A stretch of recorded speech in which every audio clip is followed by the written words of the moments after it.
move on to our next topic, which is sex, which will perhaps be our briefest topic because we have to talk about digestion, which is huge.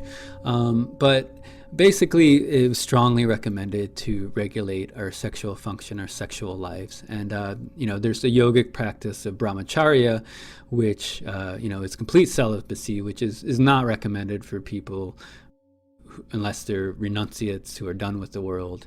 It's not a problem, but it is recommended to try to preserve the sexual force, primarily men preserving their semen, because it can really deplete them and deplete their immunity function. In order to understand kind of the deeper aspects of that, you really have to look into the Ayurvedic knowledge of system nutrition and how the tissues are being formed and this and that, which I don't want to get into here because it can get lengthy.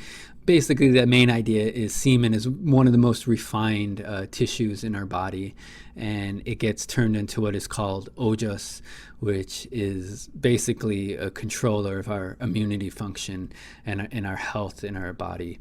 And the sexual force is also the seat of the kundalini, and it's the dominant creative force in our human system. So by doing this, by having overly engaging in sex all the time, we're really depleting the deeper reserves of our physical immunity, but also our creative potential, and any chance of higher realizations or spiritual purposes are basically getting shot out of us. Literally.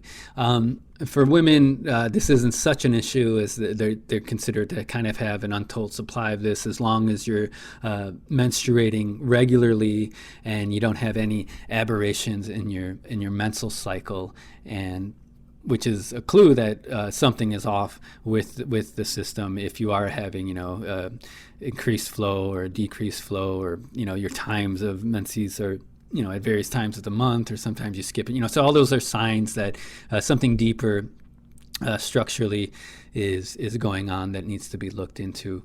And also, when you do go through menopause after that as well, then you have to be careful to preserve the sexual function even more, and maybe start taking some supplements at that.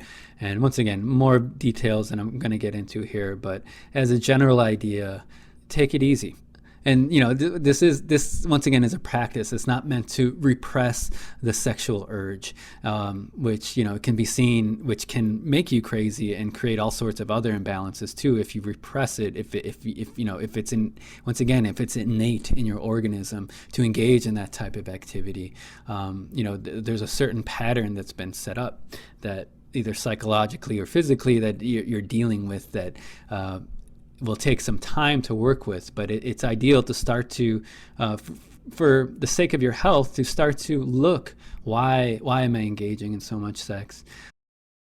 How can I convert this energy? Because even just the act of sex, or if you're single, finding a suitable partner and so forth, can take up a lot of energy that can be diverted to other activities.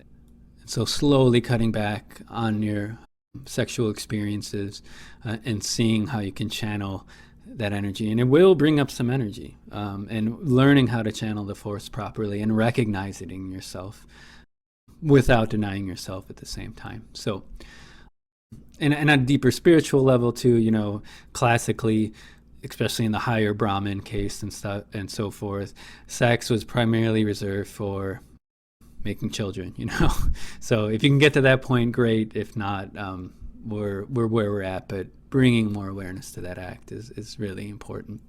Oh, and one note too on that, all these modern pseudo-tantric practices that are out there being sold, it's just such bunk. It's once again, a lot of it's psychologically as well as physically very questionable. Any tantric sex practices were very guarded, done in lineages, and took great amounts of preparation under guides and this and that.